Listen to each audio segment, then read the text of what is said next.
Hi friends, welcome to ആ channel. ഇന്ന് ഞാൻ വന്നിട്ടുള്ളത് ഒരു ഷോർട്സിൻ്റെ കട്ടിങ് ആൻഡ് സ്റ്റിച്ചിങ് വീഡിയോ ആയിട്ടാണ്. വളരെ സിമ്പിളായിട്ട് പെട്ടെന്ന് നമുക്ക് ചെയ്തെടുക്കാൻ പറ്റിയൊരു ഷോർട്സാണ്. അപ്പോൾ നമുക്ക് വീഡിയോയിലേക്ക് പോകുന്നതിന് മുന്നേ എപ്പോഴും പറയുന്ന പോലെ എൻ്റെ ചാനൽ നിങ്ങൾ ആദ്യമായിട്ടാണ് കാണുന്നതെങ്കിൽ ഒന്ന് സബ്സ്ക്രൈബ് ചെയ്ത് സപ്പോർട്ട് ചെയ്യുക. ഓക്കെ, അപ്പോൾ നമുക്ക് വീഡിയോയിലേക്ക് പോവാം. അപ്പോൾ ഞാനിവിടെ എടുത്തിട്ടുള്ളത് ചെക്ക് പ്രിൻ്റാണ് എടുത്തിട്ടുള്ളത്. നിങ്ങൾക്ക് എന്ത് മെറ്റീരിയൽ വെച്ചിട്ടും ചെയ്യാവുന്നതാണ്, വളരെ സിമ്പിളായിട്ട് ചെയ്യാം. അപ്പോൾ ഞാൻ തുണി നാലാക്കി മടക്കിയിട്ടുണ്ട്. ഇങ്ങനെയാണ് മടക്കിയിട്ടുള്ളത്. ഈ ഓൺ ഫോൾഡ് ഭാഗം നമ്മളുടെ സൈഡിലേക്ക് പ്ലേസ് ചെയ്ത് വയ്ക്കുക. ഇവിടുന്ന് ഞാൻ നമ്മളുടെ വേസ്റ്റ്, അതായത് വേസ്റ്റിൻ്റെ ഭാഗത്തുനിന്ന് താഴത്തേക്ക് നമുക്ക് 2 ഇഞ്ച് മാർക്ക് ചെയ്യുക. ഇത് ഡിപ്പെൻഡ് ചെയ്യുന്നത് നമ്മളെ ഇലാസ്റ്റിക് സൈസിനെ ഡിപ്പെൻഡ് ചെയ്തിട്ടാണ്. അപ്പം എൻ്റെ ഇലാസ്റ്റിക്കിൻ്റെ സൈസ് എന്ന് പറയുന്നത് 1.5 ഇഞ്ചാണ്. അപ്പോൾ നമ്മൾ 2 ഇഞ്ചായിട്ടാണ് ഇവിടെ മാർക്ക് ചെയ്യുന്നത്. നമ്മൾ ഇലാസ്റ്റിക്കിൻ്റെ സൈസ് എത്രയാണോ പ്ലസ് 1/2 ഇഞ്ച് ആഡ് ചെയ്തിട്ട് വേണം ഇവിടെ മാർക്ക് ചെയ്യാൻ. അപ്പോൾ നമ്മളത് മാർക്ക് ചെയ്ത് കൊടുത്തു. ഇനി നമുക്ക് വേസ്റ്റാണ് കാണേണ്ടത്, വേസ്റ്റ് റൗണ്ട്. അപ്പോൾ ഞാനിവിടെ എടുക്കുന്ന വേസ്റ്റ് റൗണ്ട് എന്ന് പറയുന്നത് 36 ഇഞ്ചാണ്. അതിനോട് കൂടി 4 ഇഞ്ച് ആഡ് ചെയ്യാം. നിങ്ങൾക്ക് എത്രയാണോ വേസ്റ്റ് വരുന്നത് അതിനോട് കൂടി 4 ഇഞ്ച് ആഡ് ചെയ്യുക. എന്നിട്ട് അപ്പോൾ നമുക്ക് 40 കിട്ടും. ആ 40ൻ്റെ 4 ഭാഗം കാണാം. അപ്പോൾ എനിക്കിവിടെ കിട്ടുന്നത് 10ആണ്. അത് ഞാൻ ഇവിടെ മാർക്ക് ചെയ്ത് കൊടുക്കുന്നുണ്ട്. ഇനി നമുക്ക് വേണ്ടത് ലെങ്ത്താണ്.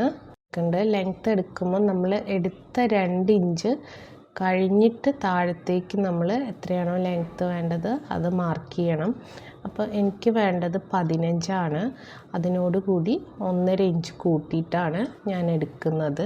ഇത്രയും ലെങ്ത്ത് കിട്ടുന്നുള്ളൂ. നിങ്ങൾക്ക് കൂടുതൽ വേണമെന്നുണ്ടെങ്കിൽ നിങ്ങൾ അങ്ങനെ എടുത്താൽ മതി. ഓക്കെ, അപ്പോൾ ഞാനിവിടെ അത് കറക്റ്റ്ലി എടുത്തിട്ടുണ്ട്. ഇനി നമുക്ക് വേണ്ടത് ക്രോച്ച് ലെങ്ത് ആണ്. എങ്ങനെയാണ് കാണാം, അതായത് ഈ ഒരു വേസ്റ്റിൻ്റെ നമ്മളിവിടെ മാർക്ക് ചെയ്തു 10 ഇഞ്ച് കിട്ടി. ആ 10 ഇഞ്ചിനോട് കൂടി 1 ഇഞ്ച് കൂട്ടിയിട്ട് വേണം ഇവിടെ മാർക്ക് ചെയ്യാൻ. 11 ഇഞ്ചാണ് നമുക്ക് എത്രയാണോ ഇവിടെ കിട്ടുന്നത് അതിനോട് കൂടി 1 ഇഞ്ച് കൂട്ടിയിട്ട് ഇവിടെ മാർക്ക് ചെയ്യുക. അപ്പോൾ എനിക്ക് 11 ഇഞ്ചാണ്. അത് ഞാനിവിടെ മാർക്ക് ചെയ്ത് കൊടുക്കുകയാണ്. നമുക്ക് ഇവിടുന്ന് ഒരു 2 ഇഞ്ച് മാർക്ക് ചെയ്ത് കൊടുക്കുക. എന്നിട്ട് നമുക്കിതൊന്ന് ഷേപ്പ് ചെയ്ത് കൊടുക്കണം. അതിൻ്റെ മുന്നേ നമുക്ക് ബോട്ടം വിഡ്ത്ത് എത്രയാണെന്ന് നോക്കാം. എനിക്ക് വേണ്ടത് 12 ഇഞ്ചാണ്. അത് നമുക്കിവിടെ മാർക്ക് ചെയ്ത് കൊടുക്കുക. കുറച്ച് ലൂസ് വേണ്ടതല്ലേ, അപ്പോൾ നമ്മൾ ഒരു 12 ഇഞ്ചാണ് ഇവിടെ മാർക്ക് ചെയ്യുന്നത്. ഇത് തമ്മിൽ ജോയിൻ ചെയ്ത് കൊടുക്കുക. എന്നിട്ട് ഇതൊന്ന് ഷേപ്പ് ചെയ്ത് കൊടുക്കുക. എന്നിട്ട് നമുക്കിതൊന്ന് കട്ട് ചെയ്തെടുക്കാം. വളരെ സിമ്പിളായിട്ട് ചെയ്യാൻ പറ്റിയതാണ്.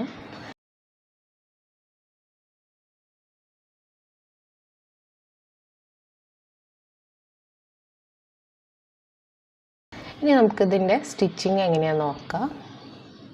അപ്പോൾ നമ്മൾ നല്ല ഭാഗം കൂടി പ്ലേസ് ചെയ്യുക.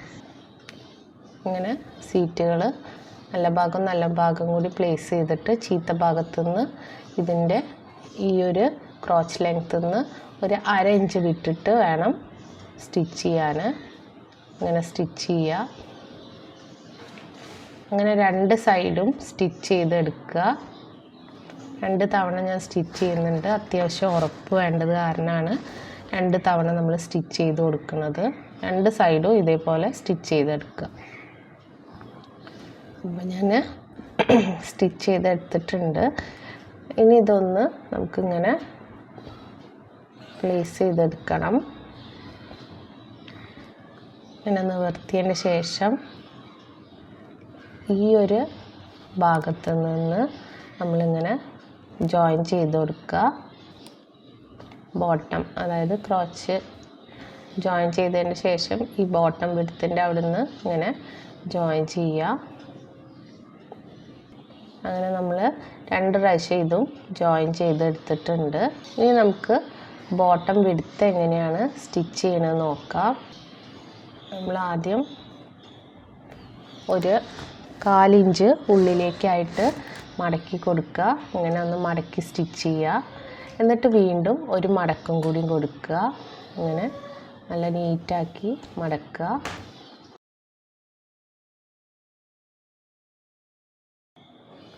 നമ്മൾ 2 കാലിൻ്റെയും ബോട്ടം വിഡ്ത്ത് സ്റ്റിച്ച് ചെയ്തെടുത്തിട്ടുണ്ട്. ഇനി നമുക്ക് ഇലാസ്റ്റിക് എങ്ങനെയാണ് കൊടുക്കേണ്ടതെന്നാണ് നോക്കേണ്ടത്. നമുക്ക് ഇലാസ്റ്റിക് കൊടുക്കാൻ നമ്മളുടെ വേസ്റ്റ്, അതായത് വേസ്റ്റ് വിഡ്ത്ത് എത്രയാണോ അതിൽ നിന്ന് ഒരു 6 ഇഞ്ച് മൈനസ് ചെയ്യണം. അപ്പോൾ എൻ്റെ വേസ്റ്റ് വിഡ്ത്ത് എന്ന് പറയുന്നത് 36 ആ 36-ൽ നിന്ന് ഒരു 6 ഇഞ്ച് മൈനസ് ചെയ്യുമ്പോൾ നമുക്ക് 30 ഇഞ്ചാണ് ഇലാസ്റ്റിക് വേണ്ടത്. അത് നമ്മളിവിടെ മാർക്ക് ചെയ്ത് കട്ട് ചെയ്ത് വയ്ക്കുക. എന്നിട്ട് നമ്മൾ ഈ ഒരു ഇലാസ്റ്റിക് ഇട്ട് കൊടുക്കുന്നതിൻ്റെ അവിടെ നമ്മളൊരു 1/2 ഇഞ്ച് ഉള്ളിലേക്കായിട്ട് മടക്കി സ്റ്റിച്ച് ചെയ്ത് കൊടുക്കുക. ഇങ്ങനെ സ്റ്റിച്ച് ചെയ്യുക. നമ്മൾ സ്റ്റിച്ച് ചെയ്തെടുത്തിട്ടുണ്ട്. ഇനി ഇതിൻ്റെ ഉള്ളിൽ ഇലാസ്റ്റിക് ഒന്നിങ്ങനെ വെച്ച് നമുക്ക് ഏകദേശം അതിൻ്റെ സൈസ് ഒന്ന് നോക്കിയിട്ട് നമുക്കിതൊന്ന് സ്റ്റിച്ച് ചെയ്ത് കൊടുക്കുക. ഇങ്ങനെ നമുക്ക് എത്രയാണ് വേണ്ടത്. ഇനി ഇലാസ്റ്റിക് മാറ്റുക. എന്നിട്ട് ഇത് കൂടെ ഇങ്ങനെ ഒന്ന് സ്റ്റിച്ച് ചെയ്ത് കൊടുക്കുക. ആ കറക്റ്റ് മെഷർമെൻറ്റ് കിട്ടാനാണ് ഇലാസ്റ്റിക് അങ്ങനെ വെച്ച് നോക്കിയത്. അപ്പോൾ നമ്മൾ സ്റ്റിച്ച് ചെയ്തെടുത്തിട്ടുണ്ട്. ഈ ഒരു ഭാഗം എത്തുമ്പം സ്റ്റിച്ച് ചെയ്തെടുക്കുന്നുണ്ട്. അപ്പോൾ ഈ ഒരു ഭാഗം കുറച്ച് നമുക്ക് വിട്ട് കൊടുക്കാം. നമുക്കിതിൻ്റെ ഉള്ളിൽ കൂടെ ഇലാസ്റ്റിക് കയറ്റാൻ വേണ്ടിയിട്ടാണ്. അപ്പോൾ ഞാനിങ്ങനെ പിന്ന് കുത്തിയിട്ട് ഇലാസ്റ്റിക് ഇങ്ങനെ ഇതിൻ്റെ ഉള്ളിൽ കൂടെ വലിച്ചെടുക്കണം. കണ്ടോ, ഇങ്ങനെ നല്ല വൃത്തിക്ക് വലിച്ചെടുക്കുക. എന്നിട്ടിതൊന്ന് കറക്റ്റ് ചെയ്തെടുക്കുക. അപ്പോൾ നമ്മൾ കറക്റ്റ് ചെയ്തെടുത്തിട്ടുണ്ട്. ഇനി ഇതിൻ്റെ ഈ നമ്മൾ ഗ്യാപ്പ് വിട്ട ആ ഒരു ഭാഗം നമ്മളൊന്ന് സ്റ്റിച്ച് ചെയ്തെടുക്കുക. അപ്പോൾ നമ്മൾ സ്റ്റിച്ച് ചെയ്തെടുത്തിട്ടുണ്ട്. ഇനി നമുക്ക് ഇതൊന്ന് കറക്റ്റാക്കി റെഡിയാക്കിയതിന് ശേഷം നമുക്കിതിൻ്റെ മുകളിൽ കൂടെ ഒരു സ്റ്റിച്ച് ഇട്ട് കൊടുക്കണം. ഇതൊന്ന് വലിച്ചു പിടിച്ചിട്ട് വേണം സ്റ്റിച്ച് ഇടാൻ. നമുക്ക് വളരെ സിമ്പിളായിട്ട് ചെയ്തെടുക്കാൻ പറ്റിയൊരു ഷോർട്സാണ്. പെട്ടെന്ന് തന്നെ നമുക്ക് ചെയ്തെടുക്കാൻ പറ്റിയൊരു ഷോർട്സാണ്. അപ്പോൾ നിങ്ങൾക്ക് എല്ലാവർക്കും എൻ്റെ ഈ വീഡിയോ ഇഷ്ടപ്പെട്ടിട്ടുണ്ടെങ്കിൽ നിങ്ങളെല്ലാവരും ട്രൈ ചെയ്യുക, ലൈക്ക് ചെയ്യുക, ഷെയർ ചെയ്യുക, കമൻറ്റ് ചെയ്യുക, സബ്സ്ക്രൈബ് ചെയ്യുക. കൂടുതൽ നോട്ടിഫിക്കേഷൻ കിട്ടാൻ ബെല്ലൈക്കൺ എനേബിൾ ചെയ്യുക. Thanks for watching.